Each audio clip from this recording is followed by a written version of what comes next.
hello friends welcome to बेटार life की खबर आपनकर सकलो भाले আছে নিশ্চয় আজি ভাবিলো এবিধ মুড়ি ঘণ্টৰ ৰেচিপি আপোনাকলে লৈ আহো আৰু আজিৰ মুড়ি ঘণ্টবিধ মই মগু দালিৰে ৰান্ধিম সাধাৰণতে মগু দালিৰে ৰান্ধি খাই খুব ভাল লাগে সেই ভাবিলো আপোনাকলে ৰেচিপিবিধ শেয়াৰ কৰো তেতিয়াহলে আহক দেৰি নকৰি ভিডিওটো আৰম্ভ কৰো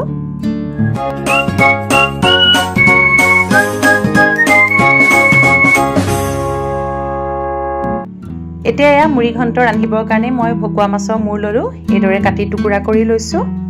আৰু খুব ভালকে ধুই ললো তাৰ লগতে মগু দালি লৈছো আৰু লৈছো পিয়াজ আদা নহৰু শুকান জলকীয়া পকা জলকীয়া অকনমান গোটা জিৰা তেজপাত এইকেইটা উপাদান লৈছো প্ৰথমে এয়া মগু দালিখিনি মই অকনমান ভাজি লম এখন পেনত এদৰে ভাজি লৈছো তেতিয়া আসলতে গোন্ধটো খুব ধুনিয়া হয় খাবলেও বহুত বেছি ভাল লাগে এয়া ভাজা হৈ গৈছে মই এটা এদৰে বাউলত কাহি ৰাখিছো এতিয়া এখিনি ধুই লম অকনমান ঠাণ্ডা হ'বলৈ দিম এতিয়া হেতু কাৰণে অলপমান পানী দি লৈছো এয়া পানী দি পেলাই মই খুব ভালকে ধুই লম আসলতে গোন্ধটোৰ কাৰণে মই ভাজি লওঁ খাবলৈ তেতিয়া বেছি সোৱাদ হয় এতিয়া এয়া মই বেচিনত ধুই ললো পানীখিনি খুব ভালকে ধুই দালিখিনি সাফা কৰি ললো ইয়াতে মাছত এতিয়া নিমখ হালধি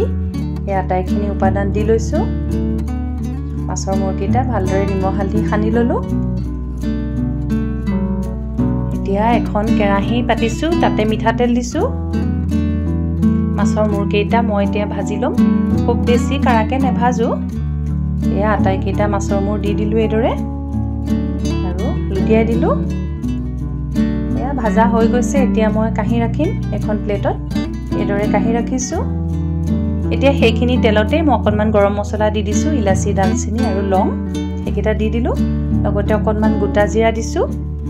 কেইটামান শুকান জলকীয়া আৰু পকা জলকীয়া কেইটা দি দিছো লগতে দুখিলা তেজপাতটো মই দি দিছো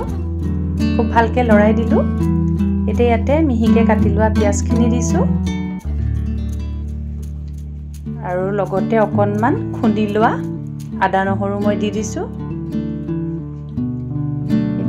আকৌ এবাৰ এদৰে ভালদৰে ভাজি লৈছো প্ৰায় ৰঙচুৱা হোৱালৈকে ভাজি লম এতিয়া ইয়াতে ধুই লোৱা মগু দালিখিনি মই দি দিছো আৰু লৰাই দিম এতিয়া তাতে হিচাপ অনুসৰি হালধি আৰু নিমখ জোখ অনুসৰি লগতে অকনমান জিৰা গুৰি দিছো এয়া জিৰা গুৰি দিলো আৰু ধনিয়া গুৰি অকনমান হিচাপ অনুসৰি দিম তাৰ লগতে জলকীয়া গুৰি দিছো অকনমান ধনিয়া গুৰি দিলো আটাইখিনি খুব ভালদৰে এদৰে আকৌ এবাৰ লৰাই লৈছো অকনমান সময় ভাজিম এতিয়া ইয়াতে ঢাকন লগাই দিছো প্ৰায় 10-15 মিনিট সময় এদৰে ঢাকনত ৰাখিম এয়া প্ৰায় 10 মিনিট মান হ'ল ঢাকন ৰঙাই চাইছো লাহে লাহে ভাজ খাই আহিছে খুব ভালকে আকৌ এবাৰ লৰাই দিলো এতিয়া তাতে ভাজি থোৱা মাছৰ মুৰকেইটা দি দিছো পুনৰ এবাৰ ভালকে লৰাই দিছো যাতে আটাইখিনি খুব ভালকে মিক্স হৈ যায় ইয়াতে এতিয়া হিচাপ অনুসৰি গৰম পানী দিছো এদৰে গৰম পানী দি ভালকে এবাৰ লৰাই ঢাকি দিম আপোনালোকে এই প্ৰসেছটো কেৰাহীত নকৰিলে কুকাৰটো কৰিব পাৰে তেতিয়া খুব বেছি সোনকালে হয় মই কিন্তু কেৰাহীতে কৰিছো ঢাকি দিলো এতিয়া এয়া প্ৰায় 15-20 মিনিট মান সময় পাছতে ঢাকন ৰঙাইছো চাও খুব ধুনিয়াকে আমাৰ মুড়ি ঘণ্টখন প্ৰস্তুতে হৈ গৈছে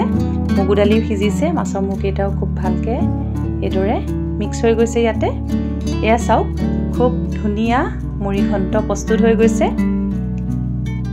এয়া মুড়ি ঘণ্ট প্ৰস্তুত হৈ গল যেহেতু এতিয়া মই পৰিবেশন কৰিছো এদৰে এটা বাউলত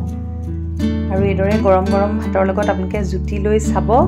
মগু দালিৰে ৰন্ধা মুড়ি ঘণ্ট খুব ধুনিয়া সোৱাদ ভৰা হয় খাবলে আৰু আশা কৰিছো আজি ৰেচিপিটো আপোনালোকৰ ভাল লাগিব এদৰে বনাই খাই চাব আৰু লগতে আমাৰ চেনেলটো চাই থাকিব আৰু আপোনালোকৰ সুন্দৰ সুন্দৰ কমেন্টবোৰ দিব তেতিয়া আমাৰ ভাল লাগে আজিলৈ আহো ধন্যবাদ